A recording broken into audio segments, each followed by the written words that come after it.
Welcome, brave listeners, to Wilhelm Presents Frightening Tales.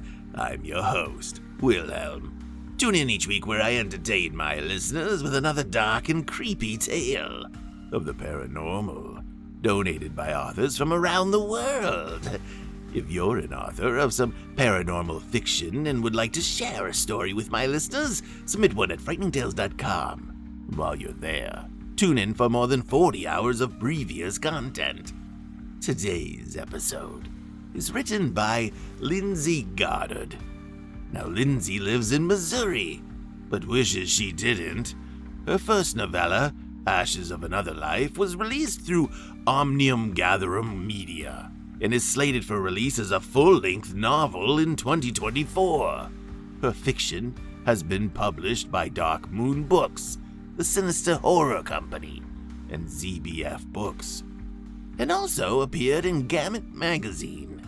Her work has been performed on popular podcasts such as Creepy Pod and Chilling Tales for Dark Nights.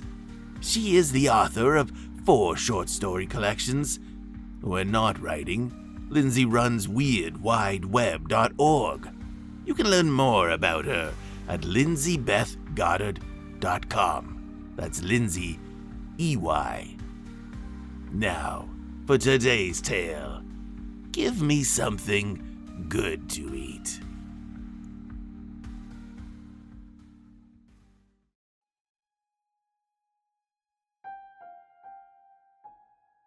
Judy just couldn't make heads or tails of her friend's behavior.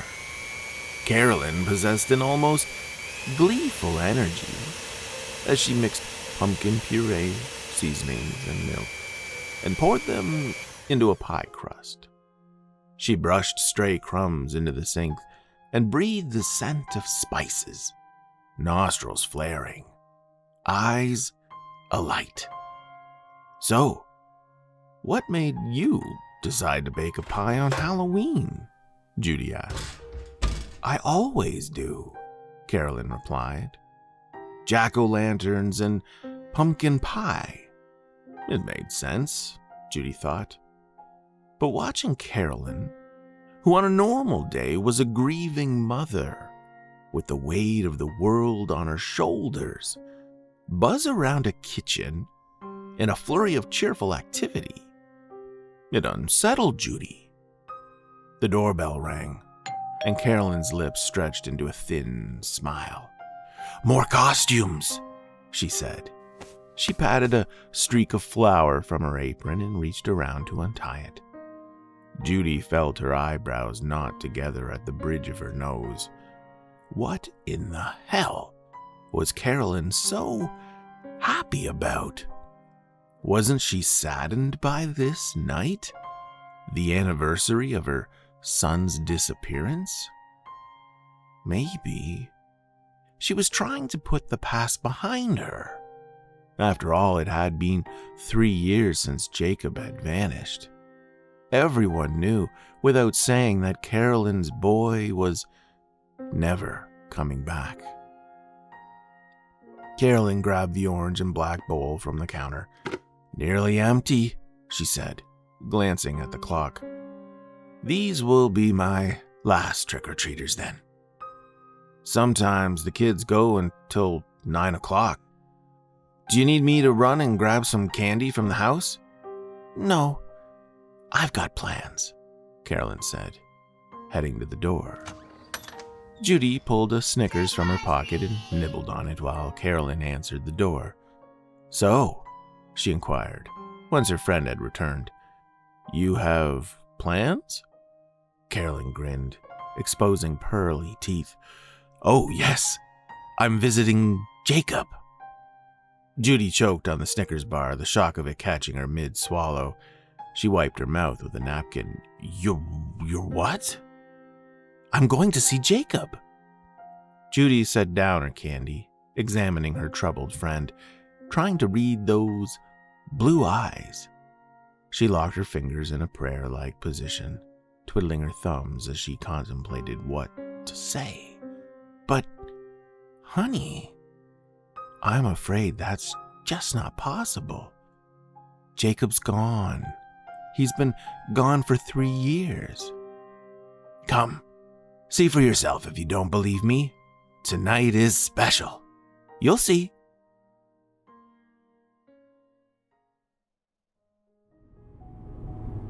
Gnarled branches flew by outside the windows. The road was absent of street lamps. Only the high beams and shadows of tree limbs flitted across the moon's glow, causing a demented strobe effect. Judy checked the speedometer for the dozenth time. It felt as though they were on a high-speed journey to hell. But every time her eyes fell to the dashboard, she realized they were going less than 40. A fresh pumpkin pie teetered in her lap as the car made a turn. The narrow shoulder of this unfamiliar 2-lane road was chock full of yellow signs, neon warnings of drastic twists and turns. The pavement was covered in dry leaves crunching under the tires and fluttering past the sedan on all sides. Judy held tight to the pie. Carolyn had asked her to hold it, and God forbid she should let this unhinged woman down. "It's for Jacob," Carolyn had said as the two left Carolyn's front porch, heading for a car. Judy gulped. She regretted her decision to come along, less concerned for her friend's well-being now than she had been 20 minutes ago. This was eerie. She wanted out. Carolyn began to hum. The melody seemed familiar to Judy, but she couldn't place the song. It was barely audible over the car's heater, soft and breathy, as if it lulled an infant to sleep. The moonlight cast dark circles around Carolyn's eyes. The corners of her lips curled wickedly as she began to sing. "Trick or treat, smell my feet, give me something good to eat." It sent chills up Judy's spine. "Do you remember that song?" Carolyn asked, her eyes never wavering from the road. She was an excellent driver, never going above 40, braking before every turn. So why did Judy feel so unsafe? "Yes, I remember. The kids used to sing it when they were little boys." She grimaced, wishing she hadn't said it. She did remember that song very well, and how she had scolded her boys for singing it. But something about the fact that her own sons had grown up and were no longer little boys felt like a brag. She knew how Carolyn must hurt, every day sick with the loss of her only child. "Ah, here we are," Carolyn's voice squeaked excitedly. She eased the car onto a gravel path. An old barn loomed in the distance, several yards away. The walls of the barn were so white they seemed to glow against the blackened sky. As the engine died, the sounds of crickets filled the air. Judy turned to her friend. "Jacob is here?" She couldn't think of anything better to say. "No," Carolyn shook her head. "He lives in there." She pointed to the woods. Her hands reached for Judy, and the anxiety-riddled woman nearly jumped out of her skin. She'd forgotten about the pie, she realized, as Carolyn snatched it from her lap. "Come on, he's waiting," she said, swinging open the car door. Judy flinched when it slammed shut and remained seated as Carolyn crossed in the front of the windshield. She was at Judy's door in a flash, opening it and ushering her on. Come on, she urged. Reluctantly, Judy followed. Carolyn led her into the dark, foreboding woods. A million thoughts raced through her mind. What are we doing? She needs help. Carolyn remained calm and courteous, holding aside foliage, careful not to let the branches scratch Judy. She kept smiling, no, beaming with unbridled joy, as if her head might explode from pure delight. The steady chirp of crickets filled Judy's eardrums, but she thought she heard Carolyn humming that tune again. They reached a small clearing not too far from the barn, and Judy's heart sank. She blinked hard, squeezing her eyelids shut until they hurt, hoping that what she had seen was only the shadows of the forest playing tricks on her mind. She opened her eyes. A skeletal figure sat beneath an oak tree, with its knees pulled up to its chest. Its bony arms were wrapped around its rotted legs. Tattered clothes still clung to its frame. Carolyn approached the figure, kneeling in the dirt at its feet. She set down the pie, leaning over to run a hand down the corpse's gruesome cheek. Her confidence wavered, a hint of sadness trembling in her voice. "Eat, Jacob. I made your pie." The dead thing lunged forward, its decayed joints crackling as it moved. It dug withered fingers into the dish, shoveling handfuls of pie into its skeletal maw. Its mouth possessed no lips to aid in the chewing, no tongue to savor the taste. It was a monstrous feeding, the likes of which Judy had never seen. She expected to see the chewed-up food fall to the earth, escaping through the dead boy's skinless ribcage. But it didn't. Curiosity drew her nearer. The skeleton had a throat. Judy noticed it, convulsing with the steady flow of pumpkin pie. Inside the ribcage, she saw a stomach, dangling from a shriveled esophagus, swinging like a pendulum in an otherwise empty chest. "He needs to eat, you see." Judy jumped, not realizing Carolyn was behind her. "It's because he missed out on our pie that night. Our tradition. Now it's all he thinks about." "How?" Judy paused, glancing over at the corpse. "How can it be?" Carolyn looked at Jacob, pleased he was enjoying his treat. "I don't know. I felt him 2 years ago. I felt his presence in my mind. He wanted one of Mommy's pies. It sounds silly, I know, but that feeling brought me here, to this place, where he had died." She flicked her eyes from Jacob to Judy. They shimmered, as blue as the hottest flame. On the 1-year anniversary of his death, Jacob showed me, in my mind, how he had died that Halloween night. Memories of what Jacob had showed Carolyn flooded her mind. Frigid wind nipped the tops of his ears, chilling the tip of his nose. He pedaled faster, his legs pumped harder until his thighs were sore. Cold sweat drenched his face. He gulped rapid breaths of cold air and glanced over his shoulder, the front tire of his bike wobbling. They were gaining on him. It wouldn't be long until they caught up. Would they knock him to the ground? "You little shit! Give us your candy!" "We won't kick your ass if you just give us the loot." He wondered how long he'd been pedaling away from the 2 bullies, and thanked his lucky stars for his 10-speed Huffy.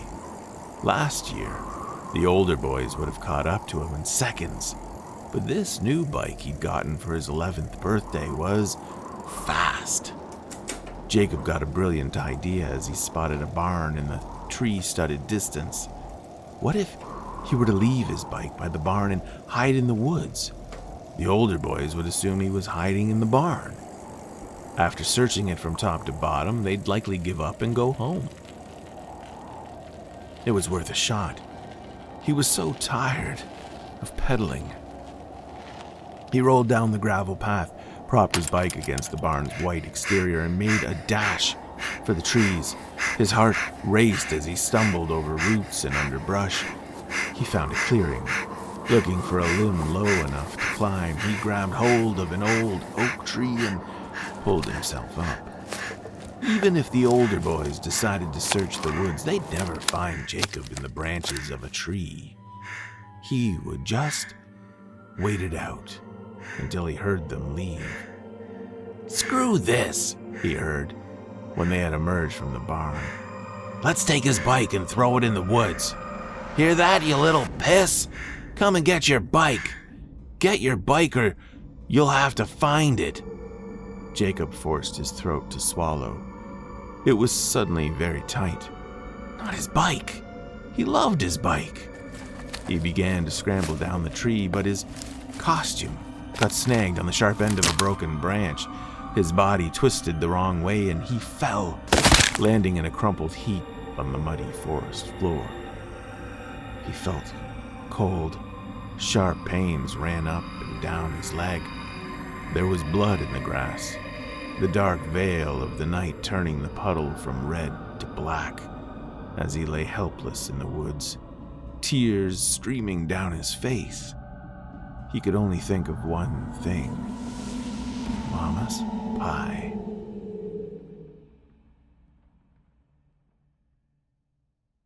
Judy's heart threatened to escape her chest. If you've known for 2 years, why not report it? Why not lay Jacob to rest? She watched the rotted boy as he finished his pie, scraping every last crumb from the pan. Because then I couldn't see him. Carolyn drew closer. And Judy? How are your boys doing these days? Are they happy they killed my son? What? Judy shook her head. Are they happy that I'm alone? She reached into her pocket, her smile more deranged than Judy had ever seen it. That's when Judy spotted the knife.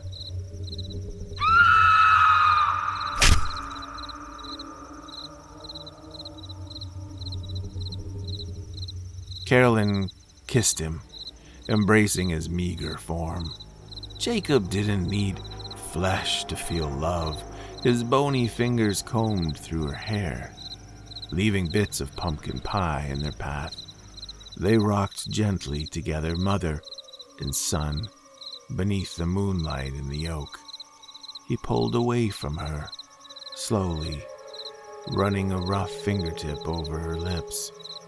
He remembered having lips long ago. She stopped his finger. No need for sadness tonight. She kissed him on his forehead. She placed a warm palm to the back of his cool skull, gazing into his empty eye sockets. She knew he saw her somehow. You are still beautiful, Jacob. Nothing will ever change that. He nodded. But now, it's time to lay down and go to sleep. He shook his head. Don't argue with me. You know I would keep you forever if I could. But the night is nearly gone, and I won't have you falling to pieces in my arms again. It upsets me too much. You know that. He hung his head as Carolyn rose to her feet. Time to sleep, Jacob. Mommy loves you. Jacob laid down in the grass, and she watched the change consume him. First his stomach began to shrivel, quickly followed by his throat, withering to dust. She watched as the joints of his body released hundreds of pieces falling away in the human rubble. She watched the bones sink swallowed up by the earth. But only for another year. Wiping a tear from her eye, Carolyn turned to glare at the motionless body slumped beneath the canopy of trees, bleeding in the moonlight. Jacob had been fed and put to bed. Now, how to dispose of dear Judy?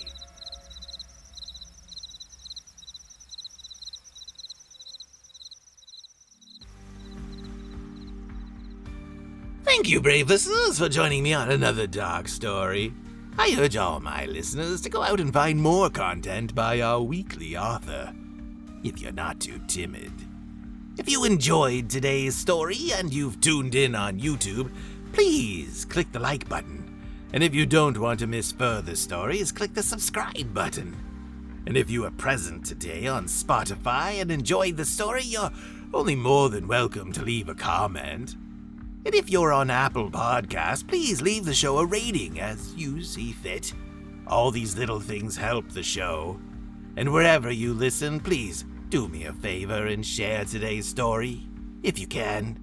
Then tune in next week for another frightening tale, if you're brave enough.